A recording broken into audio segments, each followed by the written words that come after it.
Анатолий Сергеевич, вы помните, как вы впервые услышали фамилию Ельцин? Ну, конечно, как не услышать. Я еще служил в то время в Белоруссии. Мы зачитывались московскими новостями, когда видели прибывший первый секретарь московского горкома ездит в московском троллейбусе в костюме от коммунарки, в ботинках от большевички и так далее. Конечно, мы с удивлением и с радостью, в то время молодые генералы думали и воспринимали появление нового поколения политиков, поскольку страна уже устала от, так скажем, дряхлеющего политбюро, и понимали, что нужны новые веяния. И вот мы в лице Ельцина, я думаю, не только мы, молодые офицеры и в вооруженных силах, но и в целом во всей стране ожидали этих перемен. А как вы с ним познакомились, вы помните? Ну, я, к сожалению, познакомился с ним поздно, уже будучи командующим внутренними войсками. Даже мое назначение проходило командующее, оно своеобразно. Я находился в Чечне, вернее, в Осетии, командовал группировкой в то время, и там получил извещение о том, что я назначен командующим внутренними войсками. Я не был приглашен ни к министру, я ни разу не встречался. Встречался на коллегии с министром, но за руку с ним не держался, с Ериным. Я уже прибыл его заместителем после подписания распоряжения Бориса Николаевича Ельцина о назначении командующим внутренними войсками. Это сообщение я получил 23 декабря в городе Владикавказе, будучи командующим группировкой федеральных сил по урегулированию осетино-ингушского конфликта. А когда вы в первый раз увиделись с Ельцином вживую? С Борисом Николаевичем Ельциным я познакомился непосредственно вот в индивидуальной беседе 16 сентября 1993 года. До этого я, будучи командующим, получил где-то сообщение от министра на очередном совещании летом 1993 года о том, что президент собирается посетить дивизию Дзержинского. Ну, конечно, мы стали готовиться. Потом подошло время посещения, и вдруг министр говорит, скорее всего, не приедет Ельцин. Но мне было просто жаль того труда, который мы вложили для подготовки. Это была и тренировка подразделений, и в целом приведение в порядок, ну, поднять, так сказать, как хочется верховному главнокомандующему показать лучшее, что есть в войсках. Это и показ техники, и боевая стрельба, и действия спецподразделений. Все это было сделано и подготовлено. И я просто министру сказал, во-первых, вы напомните президенту, что он обещал каждый месяц бывать в войсках. И действительно потом он говорит, ну ладно, несмотря на плохую погоду, он приедет все-таки 16. И 16 сентября он прибыл в расположение в Реуту, в расположение дивизии Дзержинского. Мы на полигоне его встретили в деревне Новой, показали ему очень. Ему понравилось от слаженности подразделения, от действий, показали специальную технику. И вот там у нас при моем докладе состоялся разговор, содержание которого я осмыслил позже, уже непосредственно в октябре 1993 года, когда он задал мне несколько раз вопрос, а вы готовы выполнить приказ министра обороны? Я говорю, я готов выполнить приказ министра внутренних дел. Он говорит, да, я оговорился, приказ министра внутренних дел. Да, готов. Войска готовы к решительным действиям на случай осложнения обстановки? Я сказал, да, как вы видите, по своей подготовке они готовы. Потом во время обеда тоже был примерно так же задан вопрос. И впоследствии, осмысливая, я понял, что президент Ельцин, конечно, озабочен какой-то проблемой. Я еще не понимал, какой, потому что я не был ни членом Совета Безопасности, ни членом Совета обороны. Я был заместителем министра, командующим внутренними войсками. Но чуть больше месяца прошло с того периода, И я понял, о чем шла речь, и понял, что его визит был тоже не случайен в войска. А какое впечатление он на вас лично произвел? Он на меня произвел хорошее впечатление. Его, кстати говоря, за все время последующего знакомства это была самая такая результативная встреча, самый такой смысловые вопросы он задавал, он вникал, интересовался. Когда ему докладывал организационно-штатную структуру войск, он спрашивал, чем занимается, где. Ну, в общем, нюансы, вопросы, которые он задавал, они наталкивали на мысль, что президент очень хорошо разбирается в вопросах военной политики, в вопросах структуры вооруженных сил, и в том числе пытается вникнуть в суть системы внутренних войск для того, чтобы понять особенности. Мне понравилось. И это был самый, между прочим, за все время нашего знакомства, самый такой продуктивный разговор между нами, диалог с участием, конечно же, других действующих лиц, там министры, замы, взаимодействующие органы. И, повторяю, уже в октябре, когда нас собрал министр 20 сентября вечером, я понял, что, о чем шла речь, чем озабочен президент Ельцин. Это какой был год? Это был 93-й год. Анатолий Сергеевич, расскажите, пожалуйста, про противостояние между Верховным Советом и президентом, который завершился обстрелом Белого дома в 93 году. В чем, в двух словах, была суть этого противостояния? Конечно, могу. Ну, во-первых, здесь накладывается два аспекта в суть противостояния между Ельциным и Верховным Советом. Первый аспект – это кризис, системный кризис в стране, когда новая Россия, новая структура с президентской Россией, она никак не могла быть увязана с прежней Конституцией. С Конституцией советской, так сказать, Российской Советской Федеративной Республики. Потому что это совершенно два несовместимых понятия. Мы перешли в новую эру, в новую эпоху, к новой политической структуре власти и, оказавшись со старой правовой базой, в том числе со старой Конституцией, как основой этой правовой базы. Это первый аспект. Второй аспект был связан с тем, что в Верховном Совете был заместитель, а потом председателем стал Верховного Совета Руслан Хасбулатов, который практически пытался узурпировать власть, а, говоря откровенно, пытался стать первым лицом в стране. И отсюда все вот эти все щелчки, отсюда практически оскорбления президента с экрана перед всем миром. И это, конечно же, не сблизило, наоборот, воздвигло непреодолимую стену между Верховным Советом и президентом. Возникла ситуация, при которой страна зашла в тупик. При старой Конституции ничего невозможно было сделать, ни один закон, ни одну реформу, ни одно мероприятие, связанное с демократизацией страны, с переводом ее на новые рельсы, невозможно было сделать.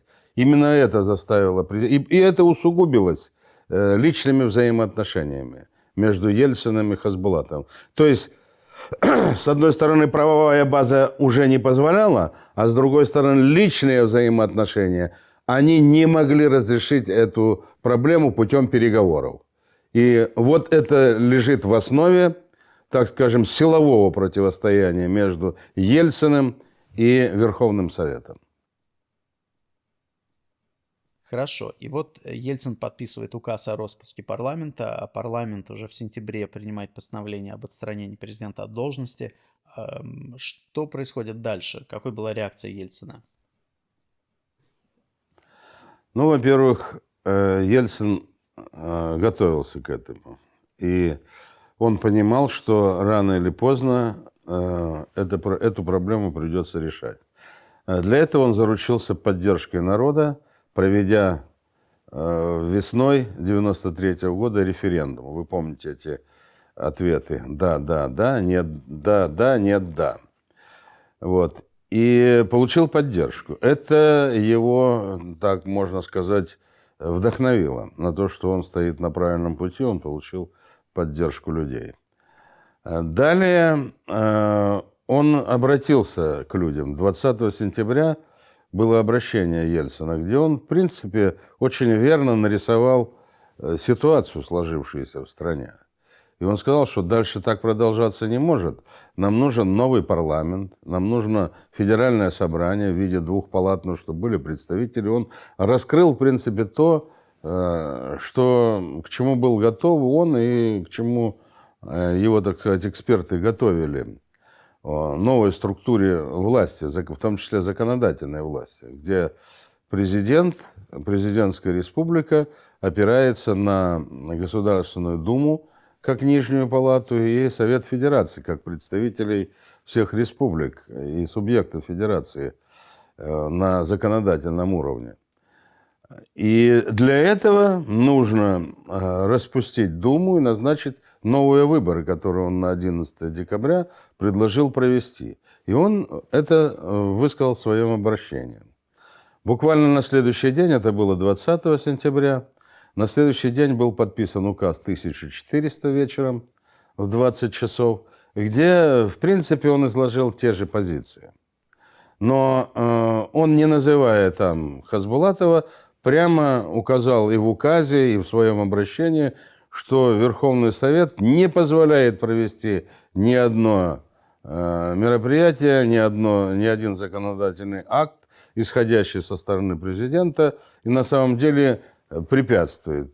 Поэтому дальше это не может, нельзя терпеть. Он приостанавливает деятельность съезда народных депутатов и назначает новые выборы. А мы об этом узнали на совещании у министра 20 числа, когда указ еще не был подписан. Но его содержание было уже известно, и министр сказал, сегодня будет подписан указ президента, и рассказал коротко суть этого указа.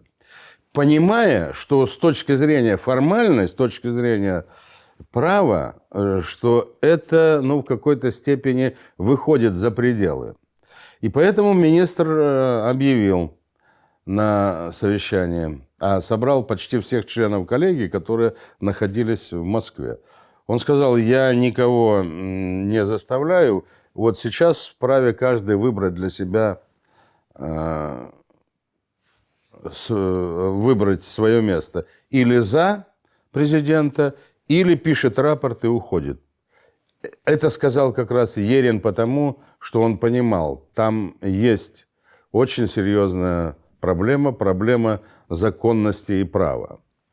Но мы ведь тоже понимали, мы люди, так сказать, не случайные, понимали и видели, что происходит. Мало того, я это отдельно, так скажем, видел еще, когда Хасбулатов через сослуживцев моего заместителя Романова Анатолия Александровича пригласил его на беседу.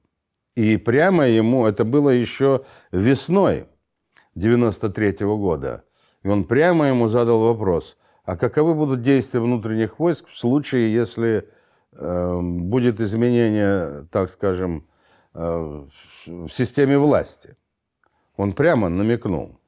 При этом он ему сказал, что Баранников, он на стороне Верховного Совета. То есть это лишний раз подтверждает о том, что Верховный Совет уже готовился к этому противостоянию. Романов, естественно, доложил, мы дружили с ним, он доложил мне. Я понимаю всю серьезность ситуации, я доложил своему министру. И вдруг я получаю предложение через Романова мне встретиться. Теперь уже сначала не с Хасбулатовым, а с его помощниками, ближайшими его соратниками. Семыгин, известный сейчас там по лидеру одного из партийных движений каких-то, и Коровникову, нынешнему сенатору. Они пригласили нас с Романовым, мы побеседовали, и они тоже недвусмысленно сказали, а вот как будут действовать, и начали, ну, как бы используя наши такие неформальные отношения, они служили Коровников с Романовым, это была непринужденная обстановка. Я откровенно сказал, что войска будут действовать в строгом соответствии с уставом. Они будут защищать конституционный строй Верховного Главнокомандующего. Я ни в коем случае не ставил целью их как-то там, значит, обнадежить или это, я им откровенно сказал. И после этого встреча у меня с Хасбулатовым не состоялась, потому что, по всей вероятности, я стал неинтересен. Я четко обозначил свои позиции, они поняли, что со мной дело нельзя иметь на этот счет. Это вот первый признак подготовки. Второй признак подготовки. Верховный Совет принял решение вычленить из состава Министерства внутренних дел структуру подразделения по охране самого Верховного Совета, переведя его в непосредственное подчинение Верховному Совету. Соответственно, получив туда дополнительно еще оружие, около 2500 единиц, автоматов, короткоствольное оружие. Это вот второй признак того, что, ну так, откровенно говоря, вот любой здравомыслящий человек, понимая, если это в стране верховная власть, должен какой-то один орган, будь то МВД или ФСБ или ФСО, охранять, так сказать, все, ну как это сделано сейчас. Нет, вдруг отпочковывается отдельное подразделение, понятно, что это уже речь идет не о будущем мирном сосуществовании, а речь идет о силовом влиянии и при необходимости противостояния. Что и произошло.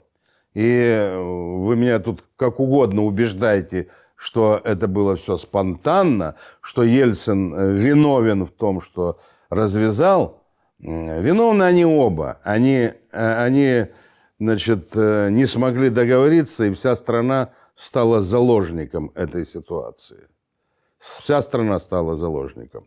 Но я не могу винить Ельцина и говорить о том, что он втянул внутренние войска и армию в антиконституционные действия. Вот если бы Ельцин этого не сделал, то я сомневаюсь, что закончилось бы простым какими-то миром это дело. Не могло закончиться. А расскажите, пожалуйста, как развивались события уже непосредственно в октябре? Ну, во-первых, после того, когда Ельцин объявил, Верховный Совет собрал всех депутатов, делегатов со всей страны на проведение внеочередного съезда народных депутатов и принял тут же, мгновенно принял ряд решений, которые освобождали Ельцина от должности, отрешали его от должности президента. Объявлен был вице-президент новым президентом страны, соответственно, все силовики. Это было сделано уже в тот же день. И стало понятно, что противостояние не может так просто закончиться. Соответственно, были приняты по линии силовых структур, я имею в виду по линии МВД в первую очередь, меры по блокированию Верховного Совета.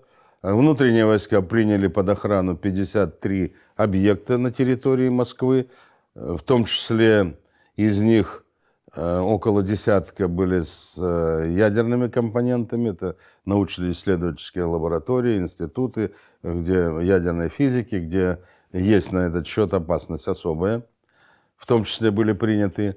И подтянуты войска по варианту оказания помощи милиции при усилении охраны общественного порядка. Это значит, дивизия Дзержинского была одета в милицейскую форму, солдаты были вооружены палками и щитами, дубинками резиновыми в касках, не имея оружия, стрелкового оружия и боеприпасов не имея, боевой техники не было. Какой-то небольшой резерв был, который, ну, на самый крайний случай из отряда специального назначения, 6-го отряда. Вот в таком варианте мы приступили к несению службы, начиная с 21 сентября. Каждый день мы видели, как наращивается усилие со стороны Верховного Совета. Наращиваются усилия. Появились баркашовцы, появились приднестровцы. Стало понятно, что кроме того оружия, которое находится там, в Верховном Совете, уже появились люди с оружием из Приднестровья. Они были в куртках камуфлированных, там, в ватниках, и оружие было с деревянными прикладами, чего не было там в Верховном Совете. Мы поняли, что идет наращивание, в том числе возможность вооруженного противостояния. Ну, соответственно, на всех совещаниях эта озабоченность высказывалась. Мы тоже постепенно наращивали группировку, в том числе там возникает вопрос, откуда возникли, значит, колючие заграждения, колючие проволоки. Значит, эти заграждения возникли для того, чтобы канализировать движение, сделать какой-то там КПП, чтобы не было дополнительного притока людей в Верховный Совет, чтобы избежать как можно избежать жертв на случай какого-то уже противостояния вооруженного. Вот. И одновременно, понимая о том, что все-таки надо попытаться договориться, Ельциным была предпринята, и его командой была предпринята попытка провести переговоры. Я сразу же хочу оговориться. Я, повторяю, был командующим внутренними войсками. Я не входил ни в Совет Безопасности, поэтому я не присутствовал ни на одном совещании в присутствии Ельцина и Совета Безопасности. Я это присутствовал уже, когда стал министром и будучи членом Совета Безопасности. А на этот раз я только член коллегии и заместитель министра. Получал всю информацию от министра внутренних дел. Но в состав переговорной комиссии вошел генерал Романов, мой заместитель. От Министерства внутренних дел там был еще один заместитель, но вот от внутренних войск был Романов. И он, докладывая о результатах каждого заседания, прямо говорил о том, что бойкотируется, саботируется со стороны Верховного Совета вся результативность. И даже когда уже договорились накануне, в начале октября, вроде бы уже договорились, все, вернулись, и Хасбулатов отверг решения, которые были достигнуты с участием Алексия II и всех представителей. Стало ясно, что Хасбулатов закусил у дела. И хотя потом он и писал, что он там невиновен и так далее, но точку в этой провокационной всей ситуации поставил он, отказавшись от выполнения договоренности. А договоренности предусматривали разблокирование, подачу электричества, воды, значит, и назначение новых выборов. Кстати говоря, Ельцин даже предусмотрел в своем указе потом и выборы президента. Но президент, новые президентские выборы обозначил. Он не обозначил четко срок, но сказал там в указе прямо написано о том. И в обращении он об этом сказал, и в указе он об этом. То есть практически он максимально дал возможность с точки зрения политического разрешения, мирного разрешения этого конфликта. Поэтому в качестве вывода могу сказать, что основная вина лежит на Верховном Совете, и в том числе на Хасбулатове. А расскажите, пожалуйста, о том, как было принято решение об обстреле, ну и последующем штурме Белого дома. 3 октября, видимо, мятежный Верховный Совет, уже доведенный, так сказать, там до, в кавычках, героического состояния, подогреваемый экстремистскими настроенными депутатами, он, видимо, принял уже для себя решение брать власть вооруженным путем. Я не утром, а в первой половине дня, как обычно, проехал по маршруту из своего главка, мимо Калужской площади к Белому дому. И в районе Калужской площади было где-то 1,5-2 десятка человек у памятника Ленину. Ну, пока я там проверял службу, беседовал с офицерами, наблюдал за ситуацией. На обратном пути возвращаясь, это прошло буквально часа полтора, не больше, уже была толпа больше 10 тысяч. И я понял, что сегодня что-то произойдет. Потому что, ну, представьте себе, за час дивизию не соберешь. Дивизию не соберешь при всей организованности, при всей четком регламенте и знании каждым военнослужащим своего места. А это вдруг вот такая, это значит, уже дана какая-то команда. И вернувшись в главкомат, я сразу же позвонил своему заместителю, однофамильцу своему Александру Николаевичу, я говорю, надо немедленно принять дополнительные меры по выставить заслоны на пути движения по направлению к Белому дому. На что он мне ответил, ты знаешь, там есть Панкратов, начальник УВД, пусть он занимается этим делом, вроде того, что не вмешивайся. Но для меня уже было понятно, что сегодня что-то произойдет. И тут же я на мониторе увидел начало движения. И хотя все сейчас, они отрицают, что там были, во главе шли люди уже с оружием. В первой шеренге уже были с автоматами люди, и об этом весь мир видел на мониторах, когда показывали эти кадры. Я понял, что произойдет сегодня. Сегодня произойдет захват гостиницы, где был штаб, разгон. Ну, короче говоря, происходит вооруженный мятеж. Я тут же позвонил, попросил, принял еще дополнительные меры своими резервами поставить. Но эти резервы были на мосту Крымском снесены, в районе МИДа были снесены. Попытка при повороте с Садового кольца на Кутузовский проспект, там тоже были снесены, попытка выставить заслоны. Я понял, что произойдет. А я понимаю, что войска без оружия, без боеприпасов, они просто станут жертвой. Я тут же позвонил своему министру и сказал, что надо немедленно перевооружить дивизию, посадить ее на броню и вернуть в город. В городе будет захвачена власть.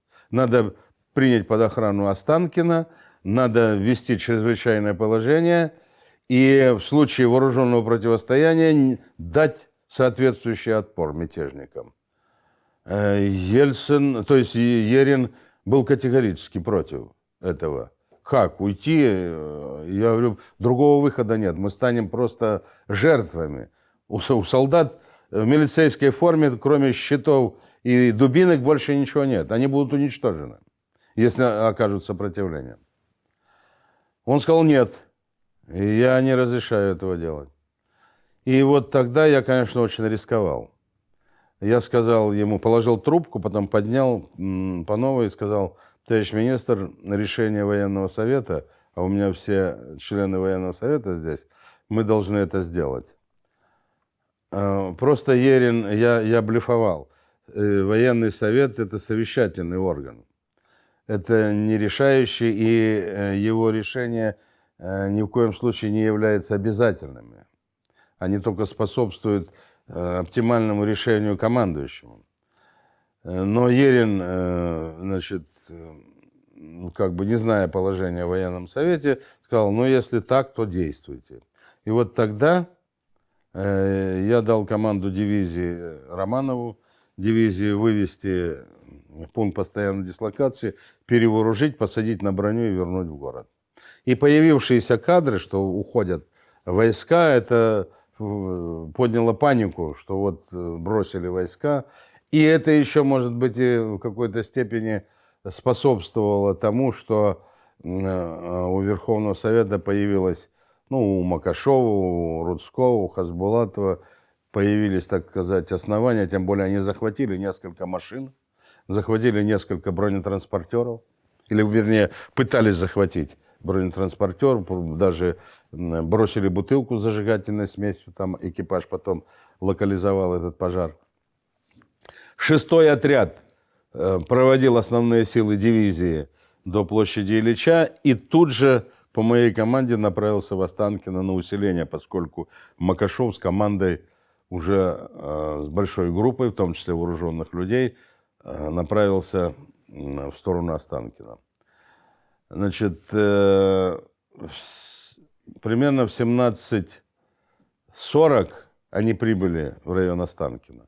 Их обогнал 6-й отряд, и Лысюк, подполковник Лысюк докладывал мне, что я обгоняю отряд, могу я применить оружие или нет. Я сказал, нет, оружие мы применять не будем, пока не прозвучит выстрел со стороны мятежников. Нам нельзя применять оружие, пока не прозвучал выстрел.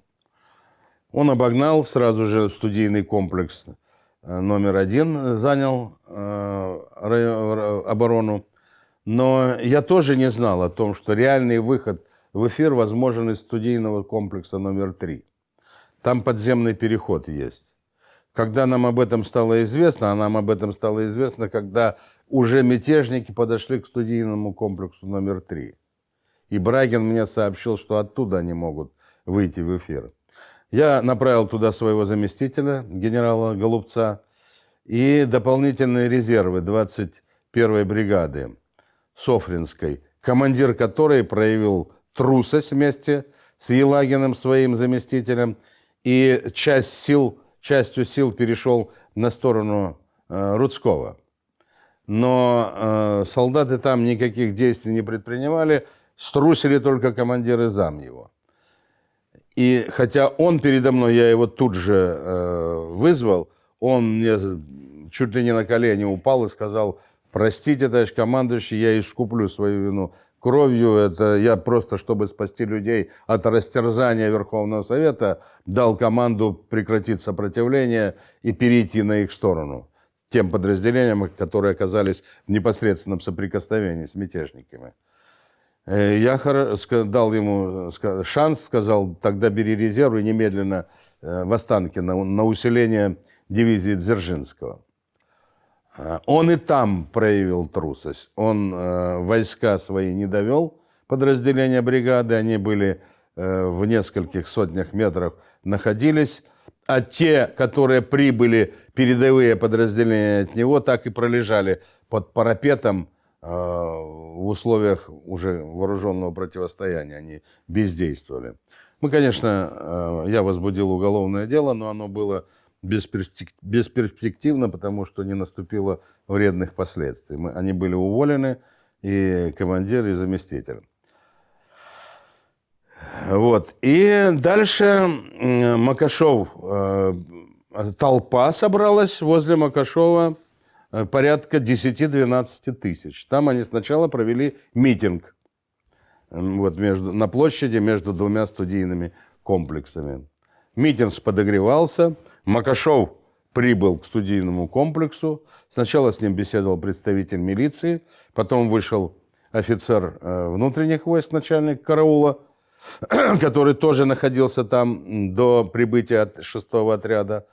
Тот спокойно ему сказал, офицер, что не делайте никаких попыток штурма, личный состав будет применять оружие. На что Макашов сказал, что уже все войска перешли, что вся страна уже на стороне Верховного Совета. Кстати, он прибыл с записями и Хасбулатова, и Рудского к народу для того, чтобы объявить о том, что власть перешла в руки Верховного Совета, и Ельцин, преступник, пытался, так сказать, совершить переворот. Но офицер был непреклонен. К этому времени наши уже заняли полностью позиции. И, повторяю, мы не давали команды открыть огонь, но было людям разъяснено, личному составу, что огонь открыть только после того, когда будет огонь со стороны противника. И первым выстрелом из гранатомета, и что бы тут и кто бы что ни говорил, вот это для истории могу, как говорится, на Библии поклясться. Первым выстрелом из гранатомета, осколком хвостового оперения, выстрел попал за парапет в стену, мраморную стену, там и сейчас виден этот след, и осколком хвостового оперения гранаты, отлетевшей от стены, рядовому Ситникову, Николаю Ситникову, перерезала сонную артерию, и мы его не успели, его ребята, бойцы спецназа 6-го отряда не успели спасти. Он погиб. В ответ был открыт огонь. Стреляли по автоматчикам и стреляли большей частью поверх митингующих, вернее, штурмующих. В последующем стало известно, что там погибло 19 человек. Вот эти 19 человек – это те жертвы, которые были принесены во имя остановки гражданской войны в стране. 19 человек со стороны вооруженных сил? Со стороны, нет, со стороны штурмующих. Со стороны штурмующих 19 человек погибли.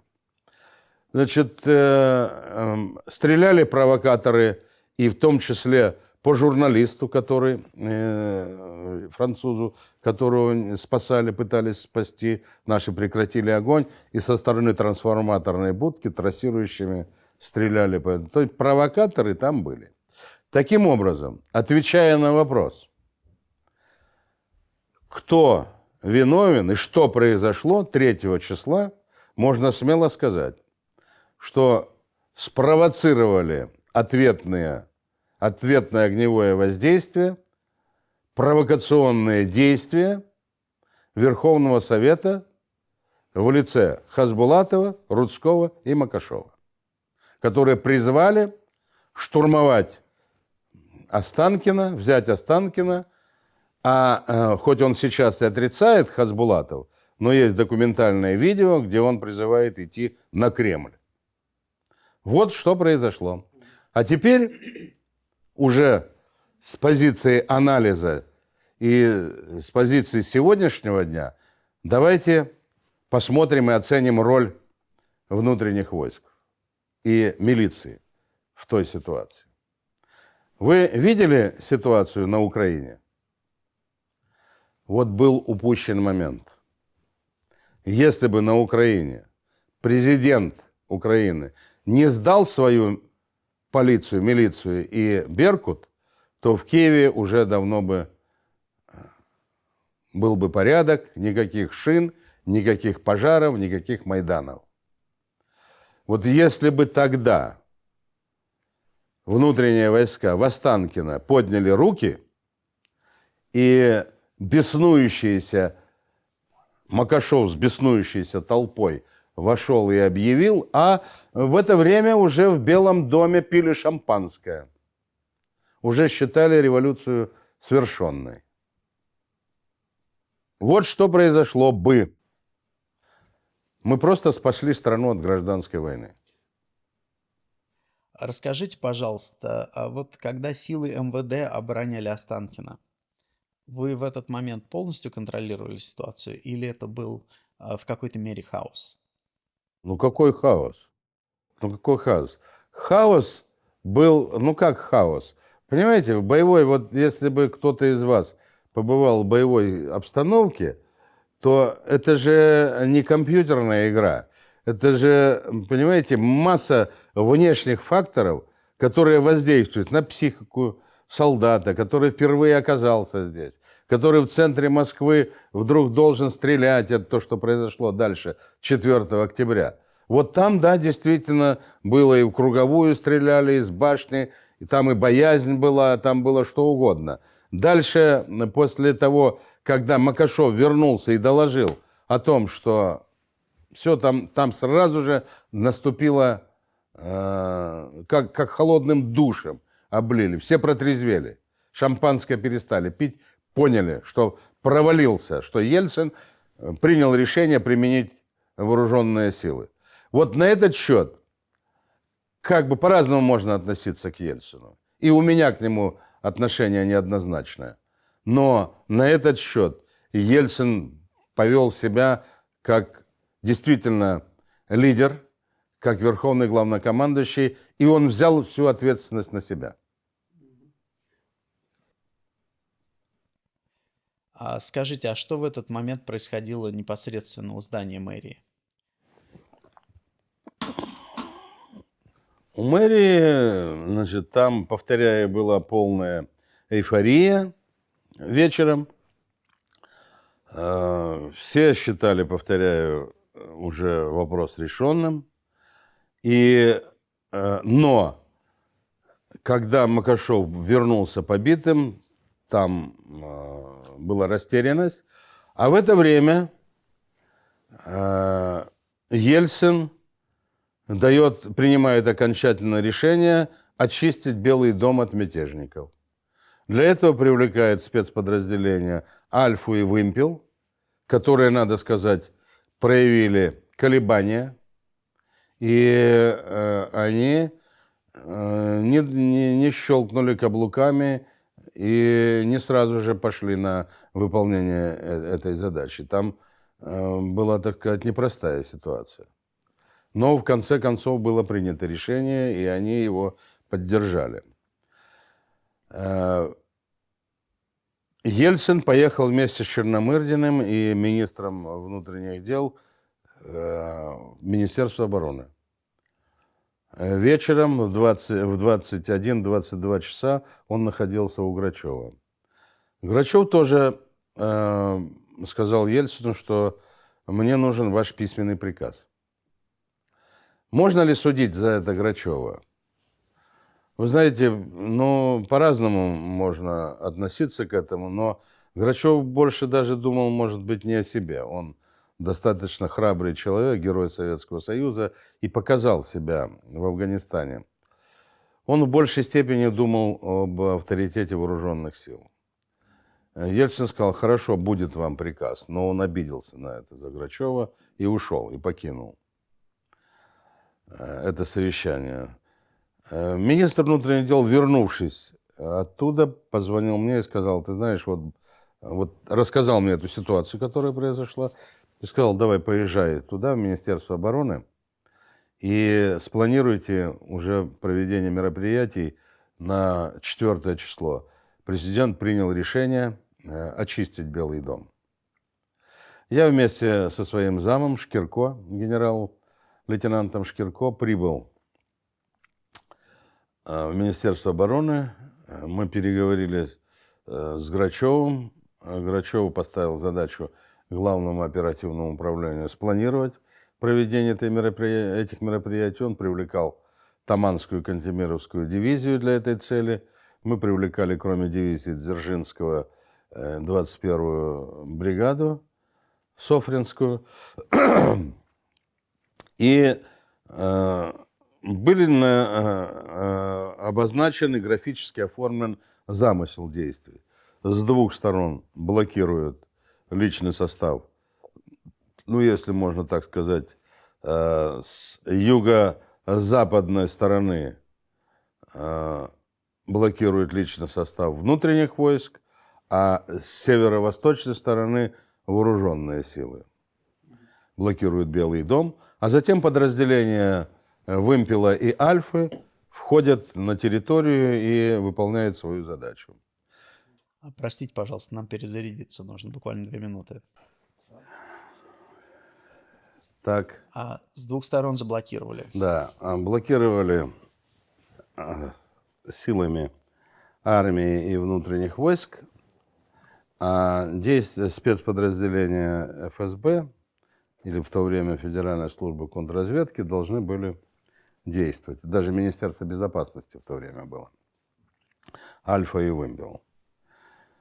По замыслу в 7 часов все должны занять исходное положение, и сигналом для начала должен прозвучать выстрел болванкой из танка по Белому дому. танковое подразделение должны уже находиться на мосту. Но в это время происходит следующее. Это тоже отвечая на вопрос, который долгое время никто не мог ответить. Почему стреляли свои по своим? Хотя все знали, задачу ставили, все были командиры на месте и знали, где какой кто рубеж занимает. Я имею в виду подразделение по блокированию. Оказывается, подразделение Таманской дивизии, уже подойдя к месту развертывания в боевой порядок, их встретили так называемые афганцы, ребята, которые имеют опыт, и они там командирам предложили: зачем вы молодых солдат посылаете, давайте мы сами это сделаем, чтобы избежать жертв, мы уже опытные и так далее. И в нескольких боевых машинах афганцы заняли эти места в боевых машинах. И когда стали выдвигаться подразделения внутренних войск, и те спрашивают: это ваши будете? Нет, это не наша техника. А они-то не знают. И они открыли огонь из крупнокалиберных пулеметов, КПВТ. И вот практически майор Савченко, офицер, выпускник Академии Фрунзе, как раз погиб от, так скажем, от снарядов боевой машины Таманской дивизии. Это тоже та правда, которую надо знать. Это было на самом деле так. А что значит афганцы появились? Это какая-то организованная группа была? Ну, это люди, которые, так же, как, допустим, и для внутренних войск съехали со всего Советского Союза краповые береты оказать поддержку 6-му отряду. Это так называемое боевое братство. Это те неписанные законы боевого братства, когда с Украины приехали ребята в 6-й отряд и сказали: мы готовы, дайте нам оружие, мы готовы вместе с вами воевать.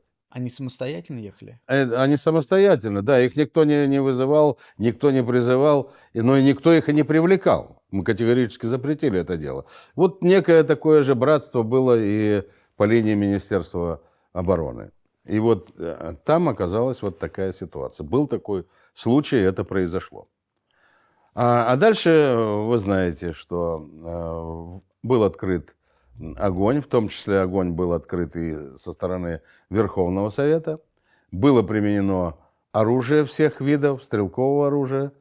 По Белому дому стреляли танки, повторяю, только никаких осколочно-фугасных, только болванками стреляли. По верхним этажам стреляли. И если бы там были осколочные или осколочно-фугасные или кумулятивные снаряды, то, конечно же, там было бы неимоверно много жертв, но ни один депутат Верховного Совета, ни одного человека при обстреле танками, там никто не погиб. Никто не погиб. И, кстати говоря, это тоже информация для размышления. В числе жертв, а их около 140 человек, этих жертв, в пределах, так скажем, общее количество жертв в эти октябрьские события, нет ни одного депутата Верховного Совета. Ни одного депутата нет. А почему стреляли болванкой? В чем был смысл? Ну, смысл в том, чтобы болванка не разрывается. Она, это, так сказать, учебный снаряд, который поражает цель, обозначает поражение мишени, но он не несет на себе поражающих факторов за счет разлетающихся осколков и взрывчатых веществ. Нет осколочно-фугасного воздействия. Вот. Это для того, чтобы избежать жертв. А расскажите, пожалуйста, про ваш телефонный разговор с Дунаевым, когда вас призывали перейти на сторону Верховного Совета. Да, такое было. Ну, во-первых, что касается назначенных министров, которых Рудской своим указом назначил: Дунаева министром внутренних дел и Очалова министром обороны. Я не берусь судить об Очалове, я его не знал и не знаю. Покойный, царство ему небесное. А что касается Дунаева, то о нем было и мне лично известно много фактов, которые его характеризовали как далеко не самого авторитетного генерала в системе Министерства внутренних дел. Тоже не буду называть никаких фактов, кроме тех, которые были известны в средствах массовой информации, когда его жена вместе с женой Баранникова оказались в сопровождении одного криминального авторитета в Швейцарии, он им закупил там дорогие, так сказать, подарки, они набрали на большую сумму каких-то там вещей. Это стало известно, собственно, это послужило причиной его отставки. И, конечно, такой человек не мог у меня вызывать какого-то уважения, тем более у меня раньше были с ним вопросы, связанные еще по начальной стадии чеченских событий, когда он был министром внутренних дел Российской Федерации. Были события, так сказать, там, так скажем, взаимного непонимания, с моей точки зрения, ошибочные его действия. Вот. И вдруг он долго собирался мне, набирал, его не соединял, значит, а потом он как-то узнал мой телефон, напрямую звонит мне, представляется как министр внутренних дел, на что я ему сказал: у меня есть министр внутренних дел. А что касается вас лично, то вы для меня не авторитет. Вы забыли, чем вы занимались и за что вас отправили в отставку? Анатолий Сергеевич, это неправда, это все ложь и так далее. И он мне начал, значит, склонять к тому, чтобы я перешел на сторону, то есть признал его министром. Они прекрасно понимали, что внутренние войска сегодня в тот момент, так сказать, в основе этого противостояния. Ну, я жестко с ним поговорил, дал ему отлуп, но хотя, разговаривая левой рукой, я записывал. И у меня, кстати говоря, в моем архиве все сохранилось, это все до последнего слова. И положил трубку, и солдату сказал больше не соединять. До этого был солдату. Кстати говоря, солдат этот, он говорит: а что мне делать, если он будет звонить еще? Я отправлю его на 3 буквы подальше. Что он потом и сделал, этот солдат. Потом, увольняясь, у него старшина спрашивает: что тебе запомнилось на службе? Он говорит: когда я генерала Дунаева послал на 3 буквы. Вот это мне запомнилось. Скажите, пожалуйста, а какое у вас отношение к амнистии Рудского в последующем? Ну, вы знаете, я не осуждаю на этот счет никого, в том числе Ельцина не осуждаю, потому что, ну а что значит вот ожесточенность? Она бы не привела к тому, чтобы потом быстрее наладить жизнь, нормальную жизнь в стране. Поэтому Ельцин, в принципе, поступил очень правильно и мудро, приняв решение об амнистии. Это он правильно сделал. И, как мы видим, и жизнь показала, что это был шаг правильный. И Рудской потом, освободившись, он приходил ко мне, мы встречались, он просил оказать ему поддержку при выборах на должность губернатора. Мы же однокашники, мы вместе учились в академии, вместе ходили по одним маршрутам. Он подробно рассказывал, мы знаем всю его биографию, как он был сбит, как он попал, как он в Академию Героя получил. Все хорошо, мы дружили. И вот, к сожалению, видите, когда-то я удивлялся, читая Шапошникова, как они оказались вместе с Врангелем и Колчаком по разные стороны баррикад. И я удивлялся, как же так, учились у одних учителей и оказались по разные стороны баррикад. И вот жизнь нам подбросила такую ситуацию, когда мы учились у одних учителей, а оказались по разные стороны баррикад. Анатолий Сергеевич, а вы сами воспринимаете это как государственный переворот? Они же назначили себя министрами, президентами. Понимаете, если бы Ельцин не чувствовал, так скажем, что и он юридически тоже был не кристаллен, то тогда бы, наверное, он поступил более жестче. Но поскольку он чувствовал в какой-то степени и со своей стороны моральную ответственность за то, что произошло, он и принял такое решение. Повторяю, в той ситуации это было правильное решение. Давайте перейдем к Чечне. Расскажите, пожалуйста, какая ситуация сложилась в Чечне сразу после распада Советского Союза, то есть еще в 1991 году?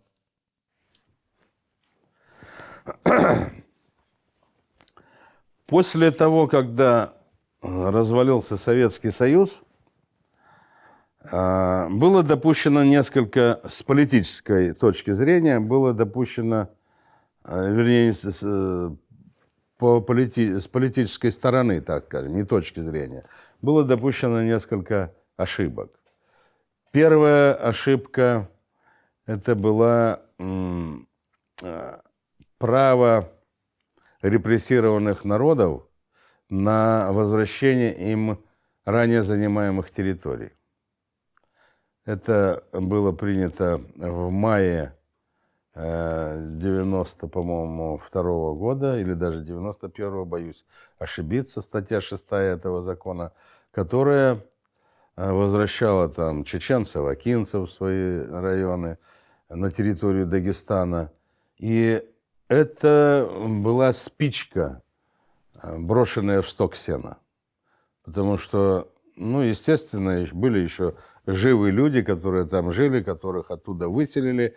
Потом они вернулись, им дали другие земли, у них уже свои дома. И вдруг у них право вернуться назад, на территорию Дагестана, например, чеченцам-акинцам.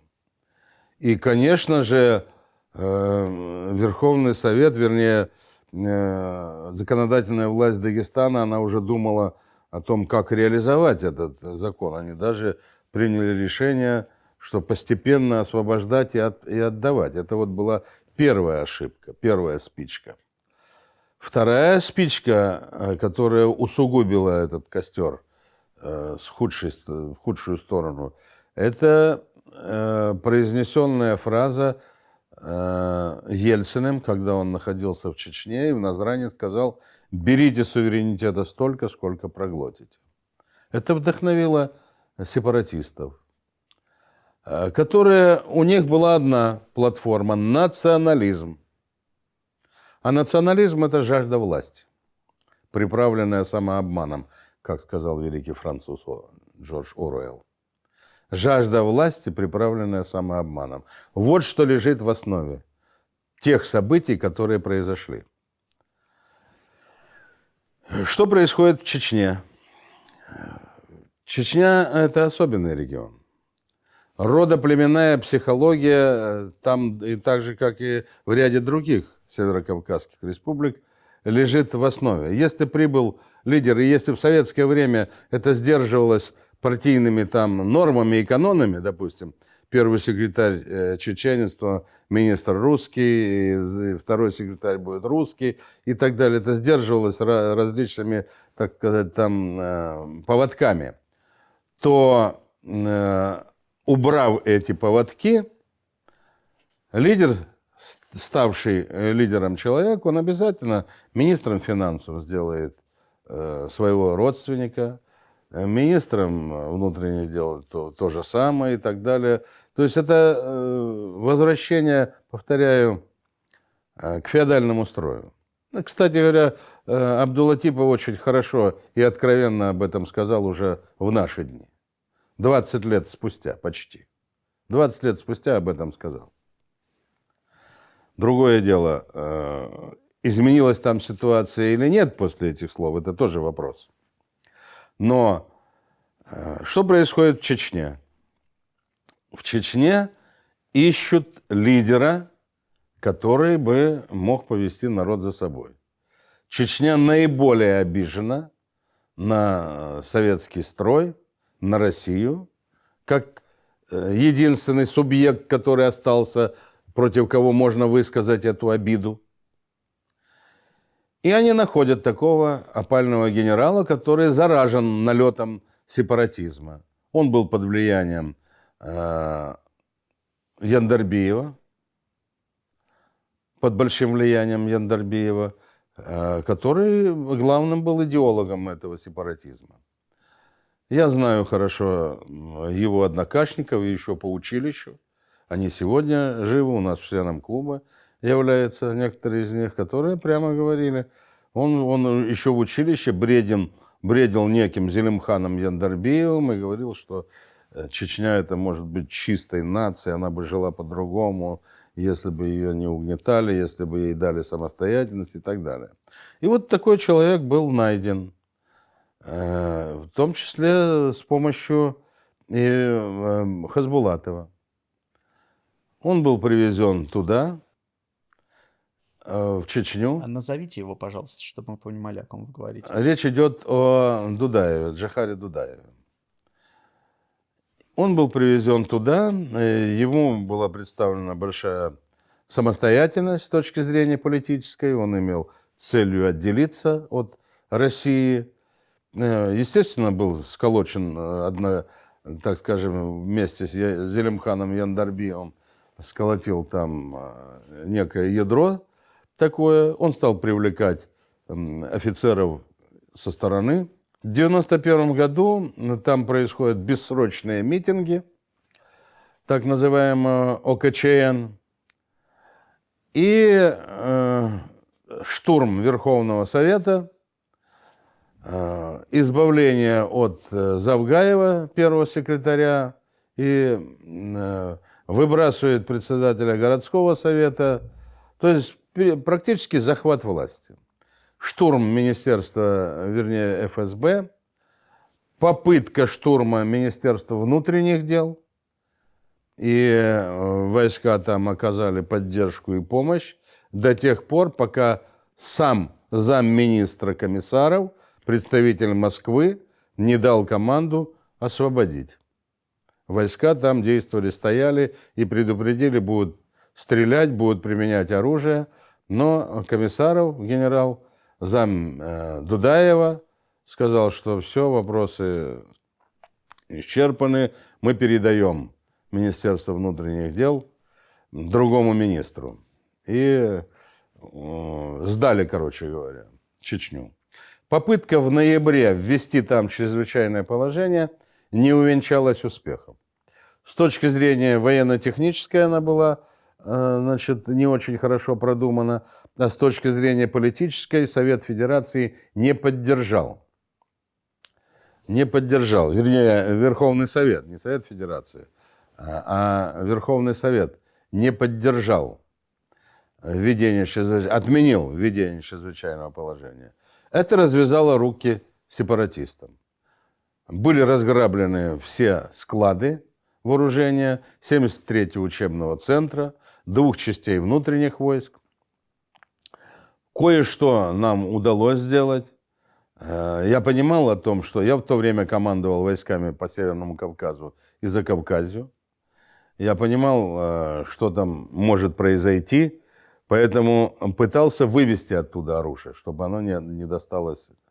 Мне было официально запрещено это моим командованием, запрещено это делать, да еще обвинили меня в малодушии, чуть ли не в трусости. А кто будет выполнять мобилизационное задание там и так далее. Хотя это был полный абсурд. Ни о каких уже мобилизационных развертываниях речи не могло быть. А я даже уже технику подтянул туда, для того, чтобы можно было вывести это оружие. Единственное, что нам удалось, это со своих складов ночью вынуть затворы со всех автоматов. И, кстати говоря, и в Министерстве внутренних дел Чечни тоже затворы от автомата вывезли. Я своим вертолетом их вывез в Ростов, эти затворы. А без них, конечно, уже стрелять было невозможно. Вот. Хотя потом уже, когда началась война, стали пропадать затворы по всей стране, и возвращаться в Чечню было много автоматов, но без затворов. Что из себя представляет в это время жизнь в республике?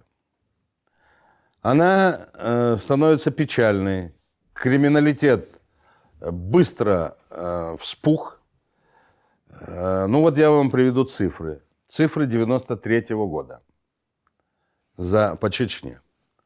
Население около 800 тысяч человек.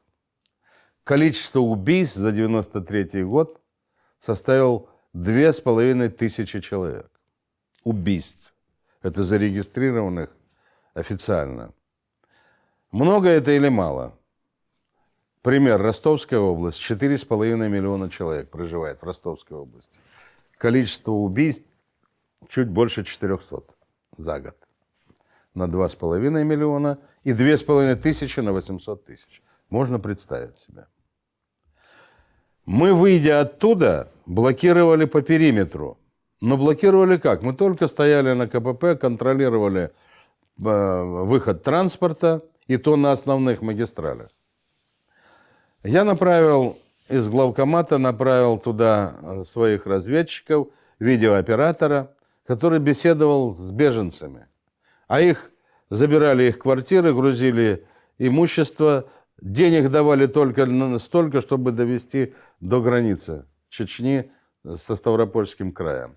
И там их выбрасывали. А дальше идите куда хотите. Это русские беженцы? Русские в основном, да. И вот люди рассказывают там страшные вещи.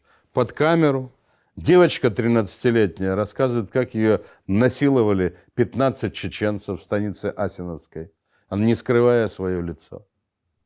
Мы, конечно же, потом закрыли, когда показывали в последующем. Проводница рассказывает, как ее насиловали в поезде. Преподаватель института или университета рассказывает, как под угрозой оружия заставляли ставить зачеты. Женщина рассказывает, как у нее забирали дом и выгоняли ее. Там страшная картина творилась. Я понимал о том, что там происходит. Я об этом... сделали мы выжимки 30-минутные из этого фильма, кому только я не показывал. И своему министру, и Степашину, и в Министерстве по делам национальностей, и Филатову в администрации. Говорил, нам придется там принимать меры. Покажите это людям. Общество должно знать. Никто не принимал никаких положительных мер на этот счет, чтобы показать. А нас учили в Академии Генерального штаба, учили на примере Панамской войны, как готовится общественное мнение. Показали 40 секунд. Дарьего, да, там этот был наркоторговец, генерал. Сначала 30 секунд в Соединенных Штатах о том, что он торгует наркотиками. На следующий день 40, на третий день 50. Через неделю вся Америка гудела. Уже что это там за негодяй, который, игнорирует мнение такой державы, как Соединенные Штаты Америки. Через месяц президент получил добро от Конгресса на проведение боевых действий. Вот я то же самое хотел, чтобы подготовить общественное мнение. Но наши политики, они, оказавшиеся так у власти неподготовленные с этой точки зрения, они не воспринимали это, не понимали того, что происходит. И в итоге мы подошли, когда уже жизнь заставила применять силу, восстанавливать наводить конституционный порядок, а средства массовой информации и сознание людей оказалось к этому не готово. Они посчитали, что это вновь Ельцин, там поднял дубинку и хочет уничтожить там свободолюбивый чеченский народ. И это все было подхвачено на Западе. Вот что произошло накануне. Потом пошла целая серия захватов заложников, вертолетов, требования по 15 миллионов долларов. Потом фальшивые авизо. И этот криминальный там преступный клубок уже дальше нельзя было терпеть. Еще летом, в июле месяце 1994 года уже было принято решение на планирование боевых действий на территории Чечни. Вице-премьер Шахрай пригласил Колесникова, начальника генерального штаба, Кондратьева, заместителя министра обороны, и меня, командующего внутренними войсками, и сказал, что надо планировать принято решение, надо планировать проведение операции по наведению конституционного порядка. Я, как человек добросовестный, доложил своему министру, вызвал одного подготовленного генерала, и он у меня занимался подготовкой с привлечением необходимых специалистов. Судя по последующим событиям, в Генеральном штабе этого не сделали. И в последующем Колесников, начальник Генерального штаба, он все делал для того, чтобы не привлекать вооруженные силы к разрешению этого конфликта. До последнего, повторяю, даже не была спланирована эта операция. Потом за основу взяли общий контур, общий план проведения операции наши, разработали, но армия была не готова к ведению боевых действий на своей территории. И она была не готова в силу разных обстоятельств. Первое, по причине своего предназначения. Армия предназначена, а вы, наверное, помните, если вы заканчивали советский вуз, помните функции армии, только отражение внешней агрессии, а все внутренние функции выполняют другие силовые структуры. Армия была так и настроена до последнего. Это не наше дело. Мы не готовы воевать. Это не агрессия. Хотя я еще в академии, когда учился, я спорил с нашими ребятами, со своими однокашниками и говорил: вы будете ждать, когда американцы и немцы на нас нападут. А то, что сегодня происходит с Советским Союзом, уже был Карабах, уже была Осетия Южная, вы будете смотреть, руки на животе сложив, как растаскивают наше Отечество? Нет, ребята, придется вам воевать. Нет, это ваша функция, это вы делаете. Делаете это внутренние войска, милиция – это вы. И реально армия была привлечена в отсутствии закона, в отсутствии правового поля. Она выполняла несвойственные ей задачи. В этом, кстати говоря, если мы позже будем говорить о причинах удач или неудач, в этом и заслуга генералитета российской армии, что они, несмотря на отсутствие правового поля, принимали решения и войска действовали. И они сохранили территориальную целостность страны. Если бы тогда нашелся руководитель или в лице Грачева, или другого силовика, и который бы сказал: нет, мы не будем действовать, это не наше дело, то последствия были бы гораздо хуже. И вот в этих условиях было принято такое решение.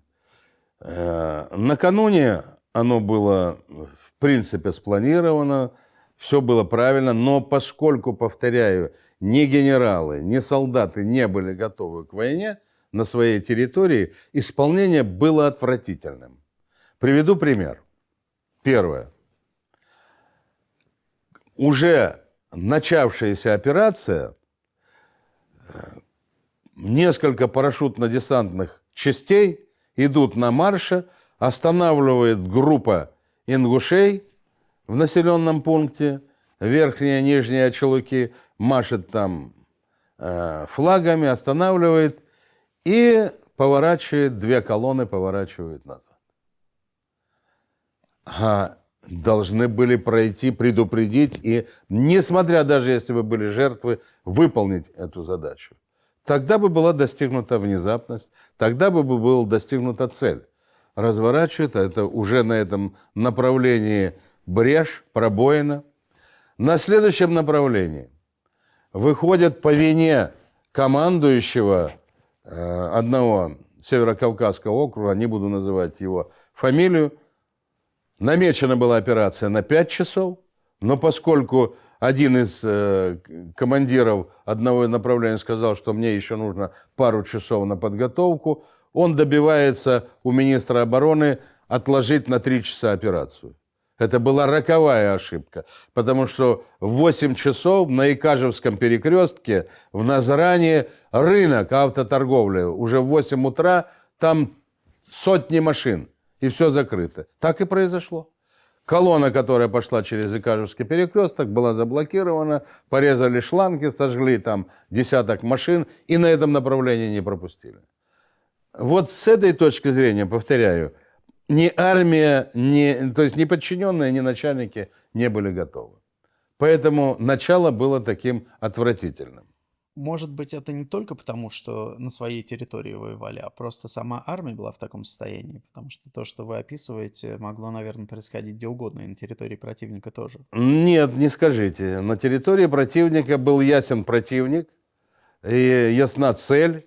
А здесь где противник? Он видит здесь такие же люди, как его родители, ходят, они протестуют. Он по нему стрелять не может.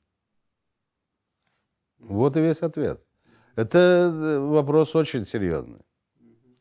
И изменен он был уже только в 2006 году, когда в законе о противодействии терроризму была четко определена роль вооруженных сил и право их применять, и их обязанность применять на территории страны. Я хотел бы сказать, что, конечно же, Ельцин, он не хотел этой войны. И он пытался, я лично настаивал, вместе с Советом Безопасности, Лобов тогда возглавлял Совет Безопасности, Олег Николаевич, мы настаивали на том, чтобы ввести чрезвычайное положение.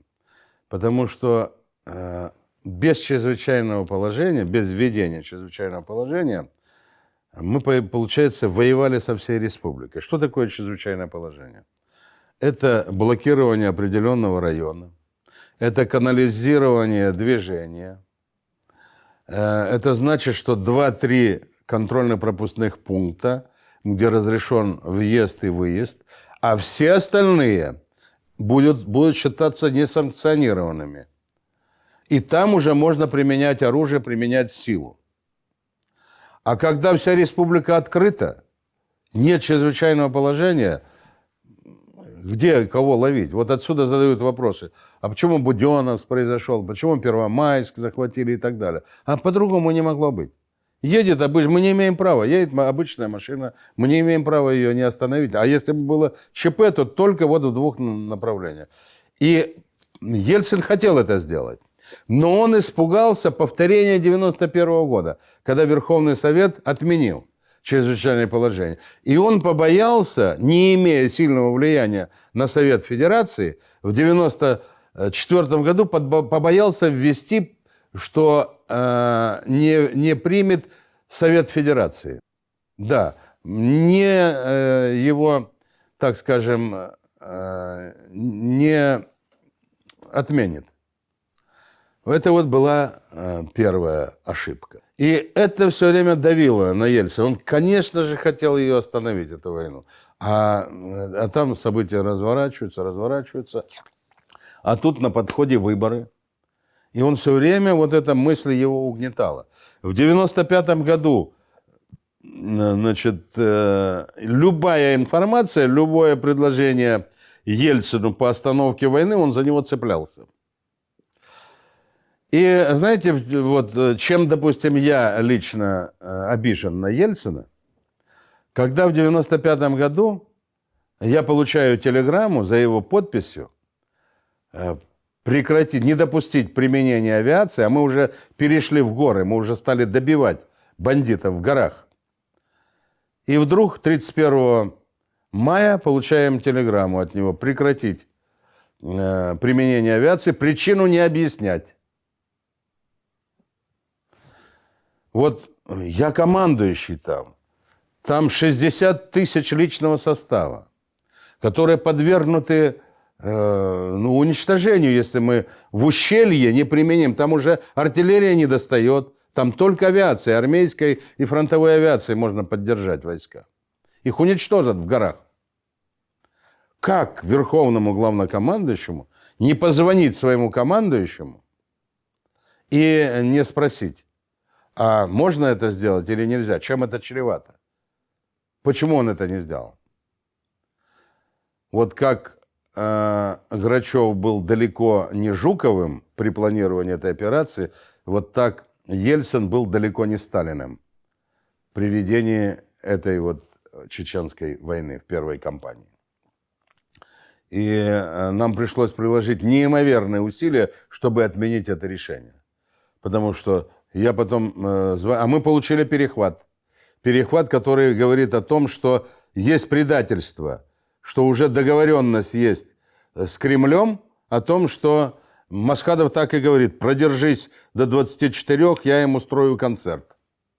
А мы не понимаем, что за концерт. И когда в 20 ночью мы получили эту телеграмму, мы поняли, что за концерт.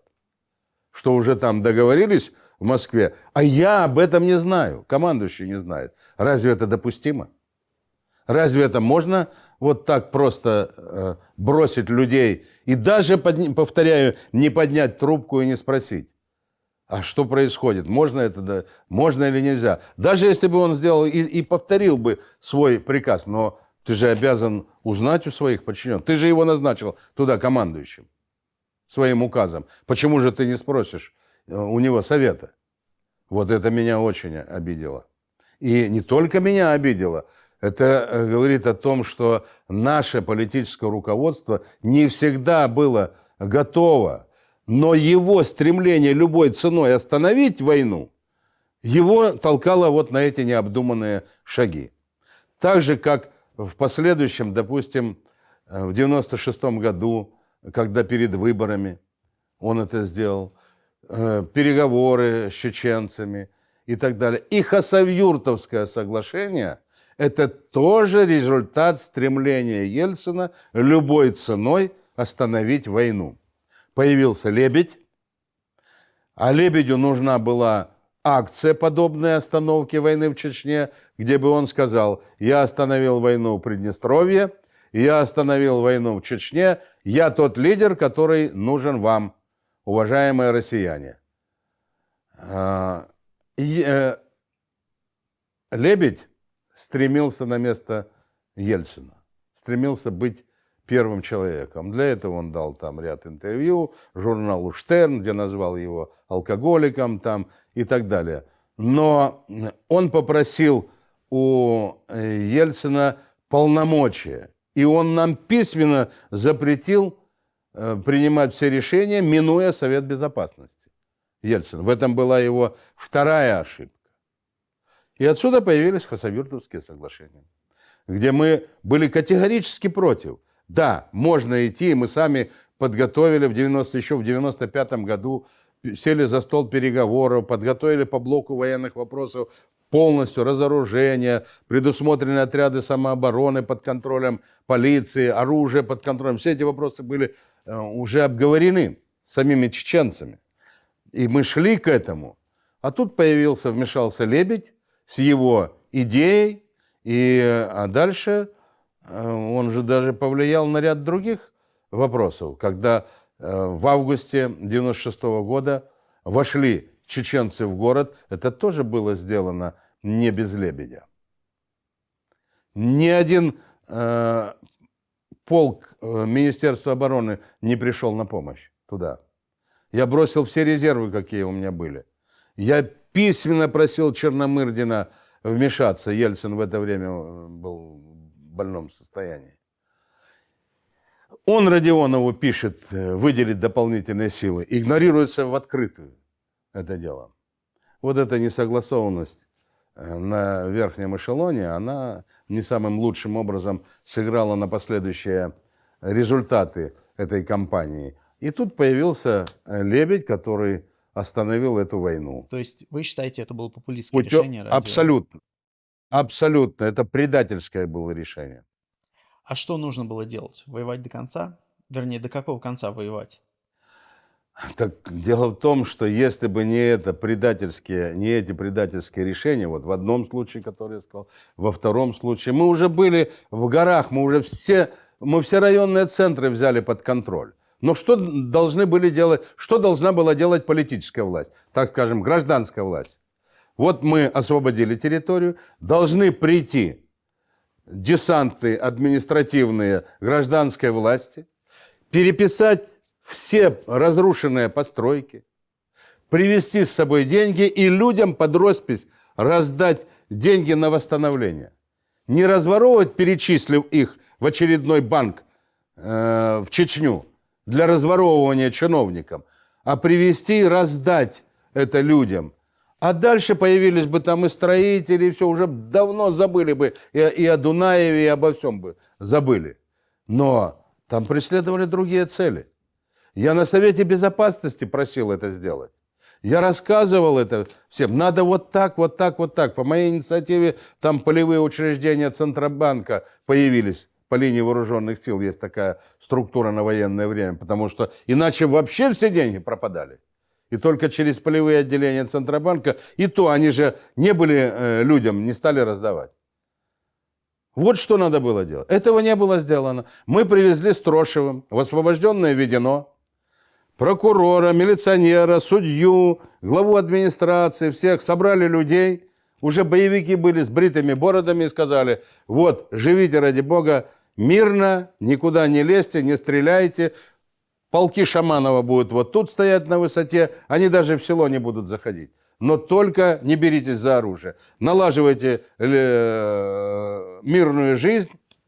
На следующий день, только мы улетели на вертолете, на следующий день у Хаджиева в кабинете уже этот десант там выпрашивает деньги и все остальное. Бросили это Ведено и все.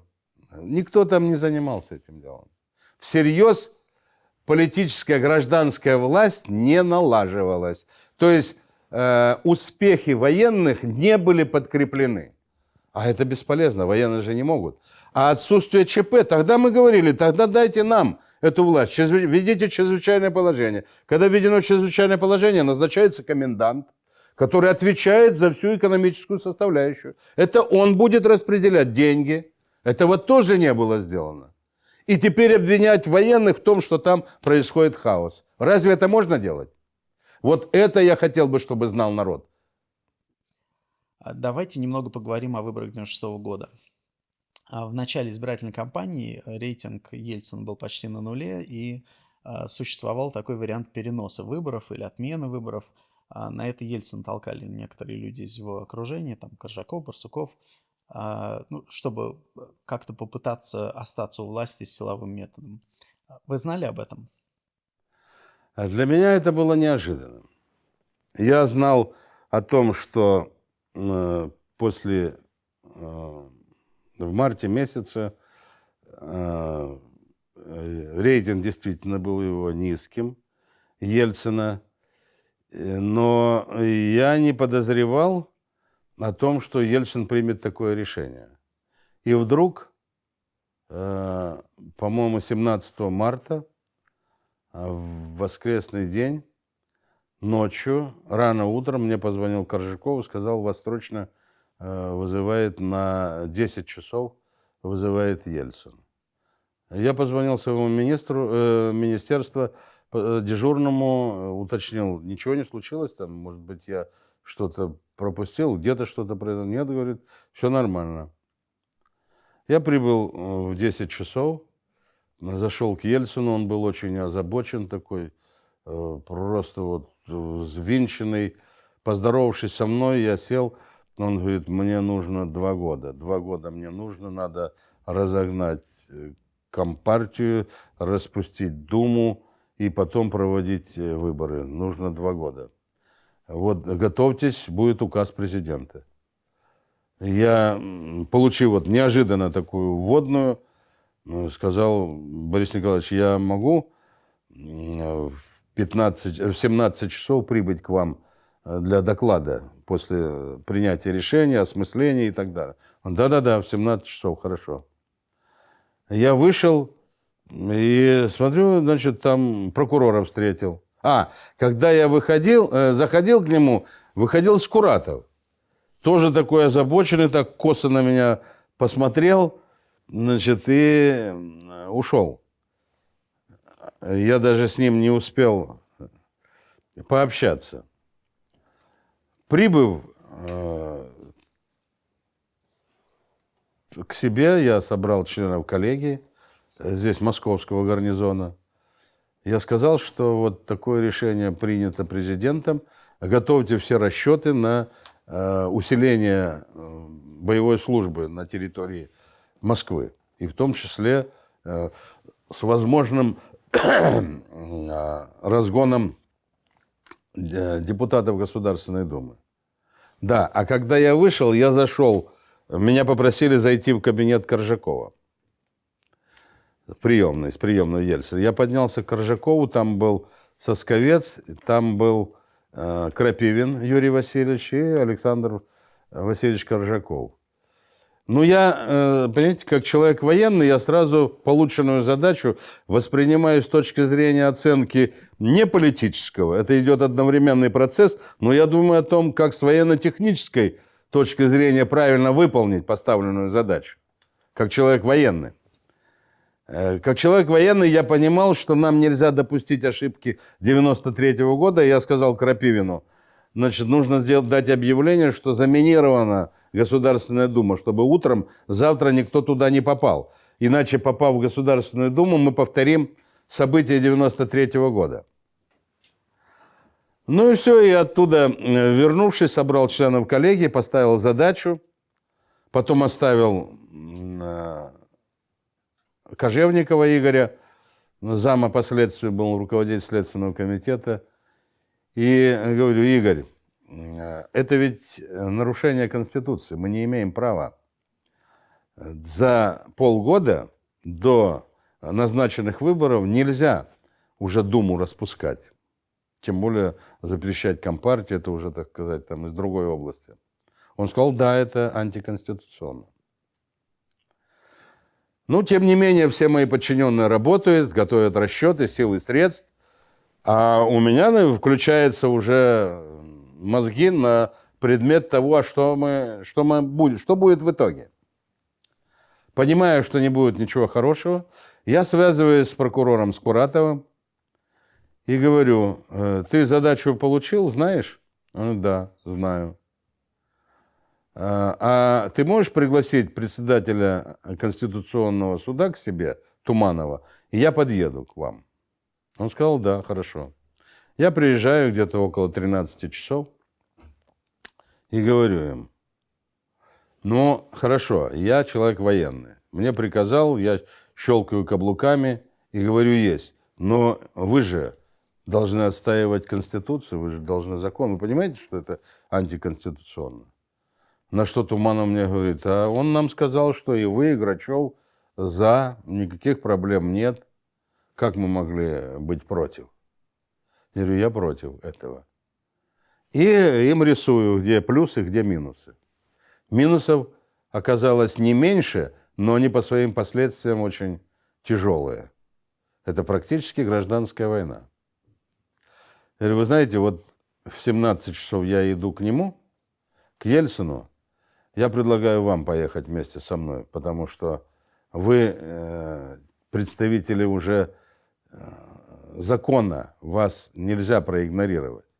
Мне он может приказать и поставить точку.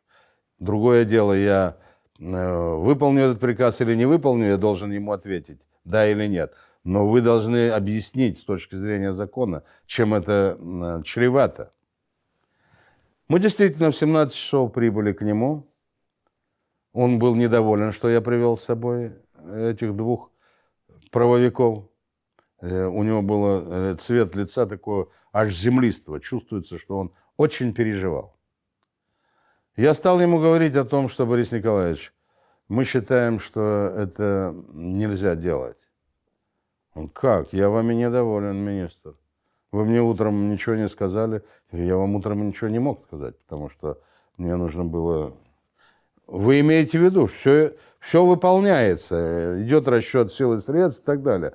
Я вам докладываю свою точку зрения на этот счет, и она совпадает вот с мнением прокурора. И Туманов включился, сказал: Борис Николаевич, это делать опасно, это делать нельзя. Он нас выгнал.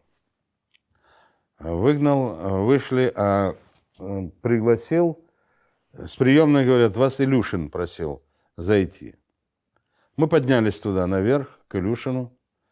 Они готовят указ. Он, Сатаров, Шахрай, Краснов Михаил готовят указ о распуске Думы, о запрете Компартии. Я зашел и сразу же сходу сказал: вы готовите указ? Значит, этот указ не готовьте. Я его выполнять не буду. Подхожу к окну и Илюшину говорю: видишь, вот на Красной площади народ гуляет. Это вечер где-то уже 18, около 18 часов. Видишь, я говорю, народ гуляет, дети, родители. Завтра ровно в это время здесь будут сжечь костры. Этого нельзя делать. Я смотрю, они воспрянули.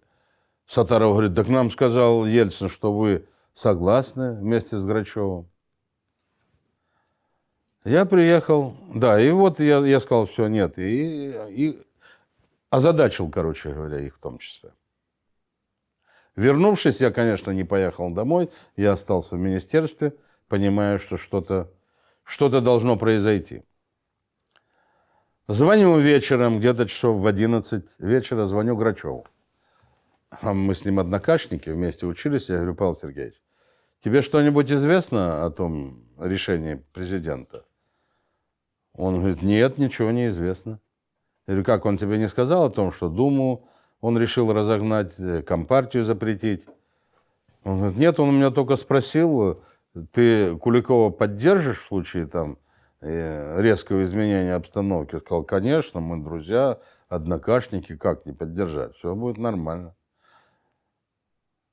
Я говорю, ну, все понятно. Я не стал даже с ним дальше дискутировать на эту тему.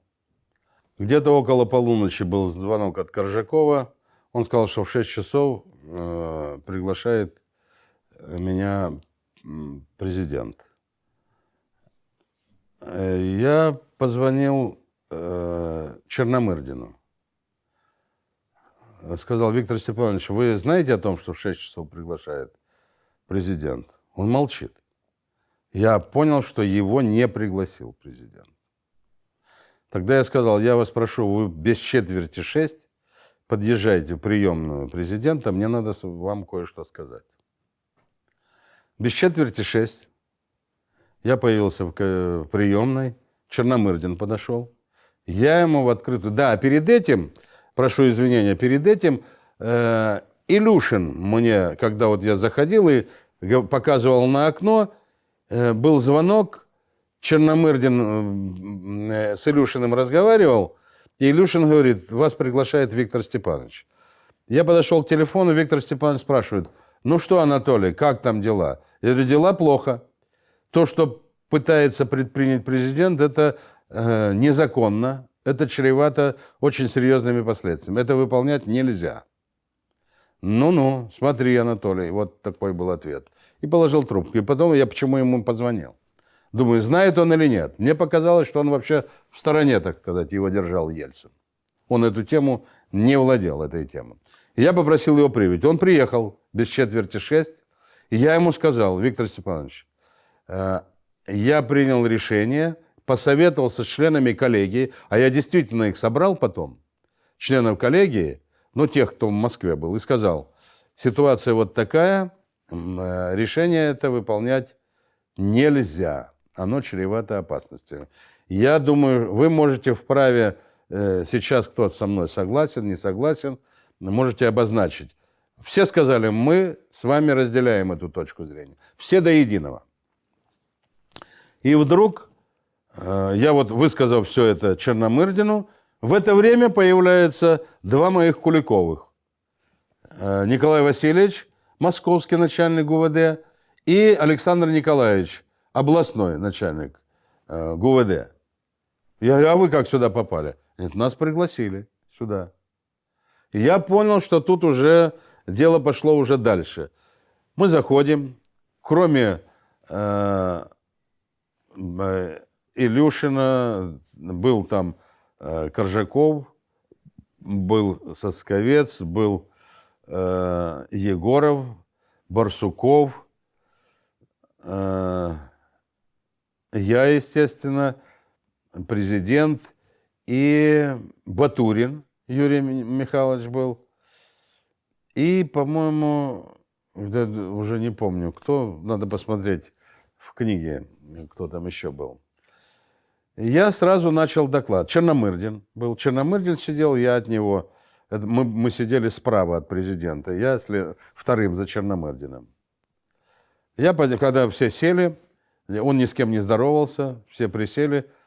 Я поднялся, попросил, разрешите, я доложу. Да, и вот оба Куликовых тоже прибыли, они так с торца. Когда я встал для того, чтобы доложить, у президента на столе лежал перевернутый лист, вот так, указа. И я вижу сверху, ну, я так предполагаю, там было написано «О Куликове». Ну, видно, там не совсем четко, но видно, что там о Куликове. Я понял, что моя судьба вот в этом листочке. Но я для себя решил, что я все выскажу, а дальше пусть принимает решение. Я готов на отставку, но не доводить дело до трибунала, до, так скажем, до катастрофы. Я доложил ему о том, что это чревато серьезными последствиями, что бунтует Кузбасс, бунтует на дороге учителя, врачи, кастрюли там и прочая обстановка очень тяжелая. Везде идет целая волна забастовок. И если сейчас в этот момент принять такое решение, отменить выборы, это чревато гражданской войной. Потому что коммунисты не успокоятся, тем более вы запрещаете коммунистическую партию.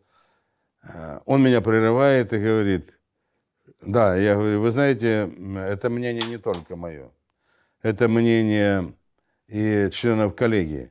А он говорит: а что они у вас, все коммунисты? Я говорю: да нет, они не коммунисты, но они понимают, что это очень опасно. Кстати, я говорю, вы не пригласили сюда прокурора и председателя Конституционного суда. Я знаю их мнение. Я говорю: нет министра обороны. Он говорит: а почему вы ведете здесь себя так, как у себя на совещании? Вы что, вроде того, что слова не даете президенту сказать? Я промолчал немного, потом попросил разрешения продолжать. И вновь ему говорю о том, что вы выиграете выборы. Это ошибочное мнение. У вас впереди еще есть время, правильно ведется политика, вас поддерживает правительство, и есть возможность. Это ошибка о том, что вы проиграете. Но потом он спрашивает у моего подчиненного, да, он говорит: я вами недоволен. Министерство внутренних дел работает плохо. Не то, что Министерство управления внутренних дел по области. Поднимает Александра Николаевича Куликова и говорит: скажите, доложите, что сделано. Он говорит: ну, в соответствии с распоряжением министра мы подготовили расчет сил и средств. Второго Куликова спрашивает, он говорит: 16 тысяч человек привлекается, вернее, дополнительно требуется еще 16 тысяч человек для того, чтобы обеспечить режим на случай введения чрезвычайного положения и так далее. Не перевернул он страницу и не подписал указ, но при этом сказал: мне нужно 2 года. Ладно, приедет Строев, я с ним посоветуюсь, Лужков приедет, я с ним посоветую. Но указ будет подписан. Идите и, значит, выполняйте. А указ он специально положил, чтобы вы увидели? Нет, я не думаю. Не думаю. Значит, когда я вышел, я Куликову городскому сказал: в аэропорт встречай Лужкова и расскажи ему все, что здесь произошло. Потому что мне еще было важно, вдруг Лужкову он позвонит, а тот скажет «да», и тогда произойдет. Мне уже, я не о себе. Я понял, что я уже, так сказать, наверное, не министр. Но я уже переживаю за последующие события. Ну, Куликов так и сделал, он потом доложил Лужкову, и Лужков тоже не поддержал эту идею. И когда мы вернулись, позвонил Крапивин Юрий Васильевич где-то около 8 часов, спустя вот 2 часа, и сказал: президент отменил свое решение, Думу запускает. А они уже объявили, что заминирована Дума. Думу запускает на работу, и у меня на душе отлегло. Я понял, что ему хватило мудрости не совершать эту ошибку. Не совершать эту ошибку. И слава Богу. Это тоже, кстати говоря, ну, так скажем, сильная черта Ельцина, потому что он подобных возражений не терпел раньше, не терпел. Но вот на этот счет он все-таки перешагнул через себя и проявил мудрость. Вот тут ему надо отдать должное. Если бы он эту мудрость не проявил, трудно сказать, что было бы. Давайте в двух словах еще раз про Ельцина. В чем вы считаете его основная заслуга как президента? Вы знаете, Ельцин, как представитель партийной советской элиты, он понимал уже исчерпанность коммунистической идеологии на фоне того, что происходит в стране. Он понимал, что нужно что-то менять. Он понимал, что нужна другая страна. Но он, оказавшись у власти, был не сам не готов, не была подготовлена команда для этих изменений. И в этом основная причина, что мы дальше пошли, спотыкаясь методом проб и ошибок. И приватизация, и все остальное, и экономическое развитие страны, и провалы, и национальная политика, точнее отсутствие этой национальной политики. Вот основная причина. Он был силен своим сознанием необходимости этих изменений, но он был слаб исполнением, механизмом реализации этих изменений. А поясните, пожалуйста, чуть подробнее, в чем эта слабость проявлялась? Ну, одна из таких черт это он не опирался на, так скажем, на экспертную оценку ситуации по линии экономики. По линии экономики. Он доверял тем, кого ему предложили. Он доверял этим. Допустим, тому же Гайдару, тому же Чубайсу. Хотя у нас была великолепная школа, можно было разным направлениям поставить задачи на экономическое развитие страны, дать полгода срок на выработку этой концепции, потом как кальку наложить друг на друга эти мнения, там, где совпадает, уже не подлежит никакому сомнению, где не совпадает, провести дискуссию, прийти к общему знаменателю, и потом всем, и правительству, и администрации президента навалиться на выполнение этой концепции. Вот он этим делом не занимался ни по линии военной, ни по линии экономической. Мало того, он очень легко вытаптывал кадры вокруг себя. Очень легко. Даже, повторяю, не говоря ни за что. Ну вот, я абсолютно не в обиде на него. Я прекрасно понимал, что моя должность политическая, и рано или поздно она закончится отставкой. Рано или поздно. И понимал, что она не закончится под аплодисменты. Эта должность расстрельная. Потому что посмотрите на историю всех министров. Что с ними произошло. Но я не пропил ее, не прогулял. Я старался. Делал все для того, чтобы обстановка в стране была другая. Я держал, так сказать, в напряжении своих сотрудников, своих замов для того, чтобы они что-то делали. Я находил какие-то пути, заставлял это все время искать новые варианты. Для того, чтобы поднимать авторитет сотрудников, авторитет министерства. Мне даже не объяснили причину отставки. Мало того, еще после слов, что не пришло время безнаказанно честно служить Отечеству, еще и возбудили уголовное дело. Я еще целый год, меня вызывала военная прокуратура, и я не понимал, что мне задают какие-то вопросы, я на них отвечаю целый год. А оказывается, против меня дело было возбуждено. Не могли поверить о том, что я не воровал и нигде ничего не имею.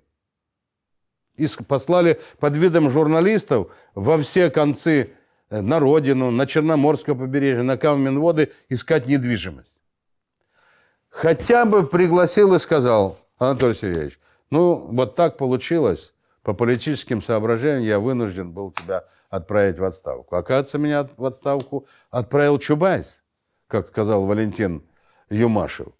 Я не был в том указе, там был Чубайс и Черномырдин. Но Чубайс сказал, Куликов сказал, если я не буду в правительстве, он меня посадит. Поэтому включай его в указ. И я был уже включен в указ без ведома Ельцина. Ельцин на следующий день вызывал меня. Ему Крапивин говорит: так Куликова вы отправили в отставку. Он говорит: ничего подобного, я его не отправлял. Анатолий Сергеевич, а вы посадили бы Чубайса? Ну, по крайней мере, то, что произошло с книгой за 100 тысяч долларов не написано, это чистейшей воды коррупция и взятка. Ну, давайте подведем итог еще раз. Несколько общих слов о Ельцине. В чем его основная заслуга? Ну, или давайте скажем по-другому. Как вы оцениваете его историческую роль? Ну, вы знаете, его как бы не то, что заслуга, а вот то, что он сделал, Борис Николаевич. да, заслуга, даже не заслуга, а что сделал Борис Николаевич Ельцин? Он Россию вернул в другую плоскость, в другое измерение. Он открыл ее в мировую экономику, он открыл свободу по всем направлениям. Хорошо это или плохо, это, наверное, даже не мы сегодня можем оценить. Пройдут еще десятилетия, может быть, даже столетия, так как мы оценивали роль Ивана Грозного, Петра Великого, других царей в истории, так откроется и роль Ельцина. Но жаль только, что он не использовал тех возможностей, которые ему были, судьба ему предоставила. Анатолий Сергеевич, спасибо вам большое. На здоровье.